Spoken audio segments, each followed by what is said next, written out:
প্রযুক্তির যুগে মাটির তৈরি বিভিন্ন জিনিসের জায়গা দখল করেছে স্বল্প দামের প্লাস্টিক ও লোহার তৈরি পণ্য। সে কারণে বাজারে মাটির তৈরি আসবাবপত্রের চাহিদা না থাকায় হারিয়ে যাচ্ছে গ্রাম বাংলার ঐতিহ্যবাহী মৃৎশিল্প। ফলে মানবেতর জীবনযাপন করছেন এর সঙ্গে সম্পৃক্তরা। মৃৎশিল্পের সঙ্গে জড়িত নড়াইল সদর উপজেলার চণ্ডীপুর ইউনিয়নের রদডাঙ্গার পাল পাড়ার বাসিন্দারা। তারা তাদের কর্মদক্ষতার দ্বারা এই শিল্পটাকে আঁকড়ে ধরে এখনো বেঁচে থাকার স্বপ্ন দেখছেন। সরেজমিনে উপজেলার রদডাঙ্গা পালপাড়ায় গিয়ে দেখা গিয়েছে মৃৎশিল্পীরা তাদের শৈল্পিক হাতের নিপুণ ছোঁয়ায় কেউ তৈরি করছেন মাটির পুতুল, ঘোড়া, গরু, হাতি, ময়ূর, খেলনা, কেউ আবার তৈরি করছেন হাঁড়ি, পাতিল, থালাসহ বিভিন্ন প্রকার সামগ্রী। আবার রং তুলি দিয়ে সেসব সামগ্রী দৃষ্টিনন্দন ও আকর্ষণীয় করে তুলছেন কেউ কেউ। বিভিন্ন আকার ও শৈলীতে তৈরি হচ্ছে এসব পণ্য।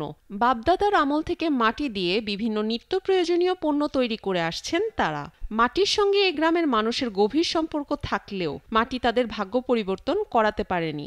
তবুও জীবন জীবিকার তাগিদে মৃৎশিল্পকে আঁকড়ে ধরে রেখেছেন বছরের পর বছর। এছাড়া জেলায় বিভিন্ন অঞ্চলে আরও 200টিরও অধিক পরিবার এই পেশার সঙ্গে জড়িত। কিন্তু মাটির অভাব, প্রয়োজনীয় পুঁজি ও পরিকল্পিত উদ্যোগের অভাবে চরম সংকটে দিন কাটাচ্ছেন তারা। মাটির তৈরি এসব সামগ্রীর ন্যায্য মূল্য না থাকায় এই শিল্পের সঙ্গে জড়িতরা অন্য পেশায় যেতে বাধ্য হচ্ছেন। এরপরও কিছু পরিবার এই পেশা আঁকড়ে ধরেই কম বেশি যা আয় করছেন তা দিয়েই পরিবারসহ টিকে রয়েছেন। এসব পরিবারের অধিকাংশেরই মাঠে কোনো চাষযোগ্য জমি নেই। বসত ভিটার মাত্র 2-1 কোঠা জমি তাদের শেষ সম্বল। বাড়ির উঠানে কিংবা পাশে ফাঁকা জায়গায় বসে মাটি দিয়ে বিভিন্ন প্রকার পণ্য তৈরি করছে গ্রামের মানুষ।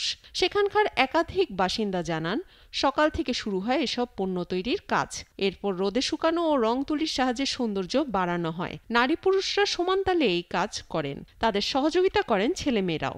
প্লাস্টিকের উৎপাদিত পণ্যের কাছে কোণঠাসা হয়ে পড়েছে মৃৎশিল্প।